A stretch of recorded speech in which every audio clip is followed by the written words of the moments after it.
কোরআন ও হাদিস নিয়ে গবেষণা করা, ইসলামী শিক্ষা অর্জন করা, বেসিক যে সমস্ত জ্ঞান অর্জন করা আমাদের জরুরি, যে সমস্ত ইসলামের উসুল রয়েছে, যে সম্পর্কগুলি সম্পর্কে জ্ঞান অর্জন কেউ যদি না করে তাহলে তার ফরজ ইলম আদায় হবে না। এতটুকু জ্ঞান অর্জন আপনাকে করতে হবে। আমাদের উচিত যে আমরা ইসলাম সম্পর্কে, কোরআন ও হাদিস সম্পর্কে জ্ঞান অর্জন করব। সেটা একটাভাবে আস্তে আস্তে শুরু করতে পারি। আমাদেরকে আস্তে আস্তে শুরু করতে হবে এইভাবে।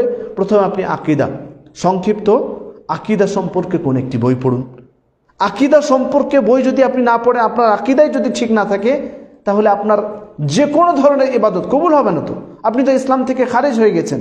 কারণ ইবাদত বিশুদ্ধ করার জন্য আপনার ঈমান তো ঠিক থাকতে হবে, আপনার আকীদা ঠিক থাকতে হবে। আকীদা ঠিক নাই, তার ঈমান নেই।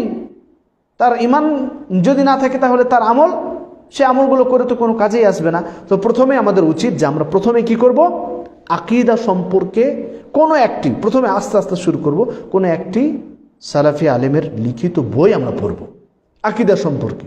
সেখানে আল্লাহ তাআলা এবং আল্লাহ তাআলার সব বিষয়গুলি সম্পর্কে মূল যেগুলো আকীদা আছে সেগুলো যেন সেখানে থাকে এবং সেগুলো আপনি পড়েন এবং সেগুলোর ব্যাপারে সঠিক আকীদা আপনাকে রাখতে হবে। দ্বিতীয়, সালাত সম্পর্কে। আপনি নামাজ পড়বেন কিভাবে?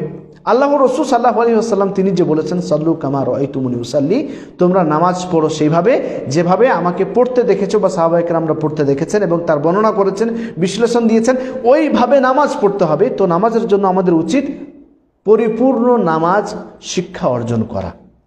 বই থেকে পড়তে হবে, শুধুমাত্র সোশ্যাল মিডিয়ায় বা কোথাও একটা ভিডিও বা একটা কোনো আলেমের লেকচার শুনে নিলেই হবে না, বরং সেটা রুসুখ ইলম হতে হবে। আপনার কাছে সেটা থাকতে হবে যে হ্যাঁ, আমি এখান থেকে জ্ঞান অর্জন করলাম, এটা অমুক হাদিসে আছে, এই বিষয়টি সঠিক বিষয়, এটা সঠিক, এগুলো সম্পর্কে জানতে হবে আপনাকে। অর্থাৎ সালাত সম্পর্কে আপনি ভালোভাবে একটি বই পড়ুন প্রথমে, তারপর আপনি রোজা সম্পর্কে পড়ুন, যাকাত সম্পর্কে পড়ুন, হজ সম্পর্কে পড়ুন।